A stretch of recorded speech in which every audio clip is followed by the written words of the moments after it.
Welcome to this explainer. Right. So today, we're focusing on something deeply personal. It's something a lot of us feel, but, very few of us actually talk about out loud. We're going to explore the heavy, almost crushing weight of existential fatigue and that strange, quiet comfort we sometimes find in the idea of the void. My whole goal today is to act as a compassionate guide for you through this incredibly profound topic. We're going to unpack those complex emotions and that genuine bone-deep exhaustion that just comes with, well, simply being alive. So, have you ever felt this? If you have, I really want to assure you right off the bat, you are in a totally safe, non-judgmental space here. It's an unspoken, almost taboo thought, sure, but it is intensely common. You know, the heavy feeling of just wanting to hit the pause button on literally everything? Today, we're going to look closely at that feeling, validate the deep exhaustion behind it, and try to understand exactly where it's coming from. Okay, let's dive into this. To really grasp our source material, we first got to draw a very clear line in the sand. What we're talking about today is the longing for nothingness. Basically, it's this vague, almost passive desire to just go to sleep forever, or maybe to just never have been born at all. This is entirely distinct from its violent, permanent cousin of active self-harm. We aren't romanticizing harm here, not at all. We're just normalizing a deeply human craving for absolute rest when the everyday burden of consciousness just gets a little too heavy to carry. Section 1, the unspoken desire, mapping the triggers of the void. Let's get into it.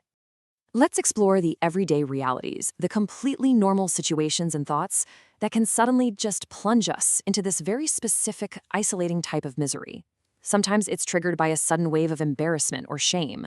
Other times it hits at house parties when you're surrounded by strangers or through the quiet sting of social rejection and isolation. But at its absolute heaviest, it springs right out of solitary thought. Think about the paranoid pondering of living on a dying earth, or that crushing, awful worry that we might just be a burden to others. And this brilliantly illustrates how an overwhelming combination of immediate social anxiety and massive global dread can easily overwhelm us. Feeling wiped out by this? It's completely normal. Because all of those triggers, they often boil down to this one sinking question. Am I enough? Man, it is incredibly exhausting to be trapped within a mind of misery, condemned to solitary, relentless self-reflection. When you're stuck in this endless loop, the hypothetical comfort of losing all awareness, of just not being there or anywhere, well, it suddenly becomes a little too inviting, doesn't it? Section 2. The Fantasy of Oblivion, Crafting the Ultimate Escape. When the sheer presence of immense suffering and discomfort becomes too much to handle, our brains actually try to build a romanticized escape hatch out of pure nothingness. Our source material calls this the fetishization of oblivion. Now, what's really interesting about this concept is that the word fetish is used here to denote an obsessive, almost frantic pursuit of a fantasy.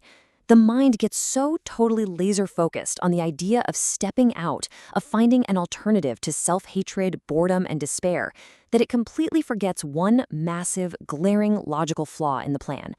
We obsessively pursue this fantasy of non-being, but ultimately, it's a fantasy that will completely fail us. And here is the ultimate paradox of the whole shebang. Think about it. If we actually succeed in non-being, we will never experience the satisfaction of it. That's the catch. You're seeking relief, right? But one moment of freedom for an absolute eternity of permanent silence means you literally won't be around to feel the relief you're craving. You won't be satisfied. You simply won't be anything. It makes zero sense when you break it down like this, which is exactly why the practical longing rarely lasts. Section 3, False Escapes from Reality, Simulating the Void. But even when we realize the paradox, that exhaustion still lingers, doesn't it? So we start looking for practical, everyday ways to engage in sort of mini deaths, to try and simulate nothingness. When life becomes too much, we often plunge into what we call false retreats. This is stuff like mindless doom scrolling through Instagram, sinking into a massive burger, basically chasing cheap pacification. But then, on the flip side, there are sublime retreats. These are things like a beautiful song, a deeply shared connection, a profound sense of awe. When we choose the false retreats, though, those temporary numbing tactics rarely leave us actually feeling better. They definitely don't cure the fatigue. And the real reason those false escapes fail is perfectly captured here. Temporary numbing does absolutely nothing against our godly ability to self-reflect on our own insignificance. I mean, you can scroll all day long, but it won't silence that heavy, relentless self-reflection that causes existential burnout in the first place. At the end of the day, you're still left totally alone with the massive weight of your own mind. Section 4. Encounters with the sublime, the true counterweight. Let's move to and see how this builds, because this is where we gently pivot our way out of the dark. Fortunately for us, there actually is a true antidote to all this fatigue. The counterweight to wanting to not exist is pure awe in the face of something larger than myself. This completely reframes the entire concept of insignificance. Earlier, feeling insignificant brought us all that dread. But here, feeling like nothing in the presence of vast, immense beauty, it's actually a deeply liberating relief. You don't have to carry the weight of the entire world when you realize how brilliantly small you are in the face of something truly magnificent. You can just let it go. These right here are our anchors to existence. They are the fleeting, everyday moments of beauty. We're talking about hearing a truly beautiful song or seeing a breathtaking piece of art, experiencing a sudden, genuine connection between friends and lovers, or even just the simple act of making something that another person genuinely enjoys and relates to. Sure, they're temporary, absolutely, but their value is immense. These are the daily moments that give us the profound prospect of escape, but simultaneously force us to prefer being over nothingness. They literally pull us back to life. Section 5. The fragility of being. A brief moment awake. I absolutely love this quote from our source. Listen to this. My own existence is a brief moment awake. Just think about that for a second.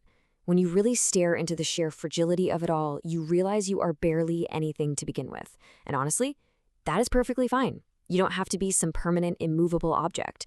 You are just a brief spark of awareness, and that is more than enough.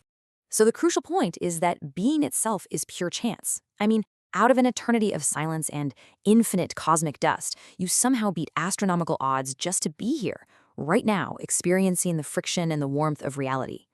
To put that into perspective, your existence isn't just a heavy burden or some grand test you're failing. It is a staggering, beautiful, statistical anomaly. And because you somehow beat those impossible odds to be here, this remains true. At every moment awaits some beautiful potentiality I am not yet prepared for. You know this is true because you've experienced moments of awe and beauty before, right?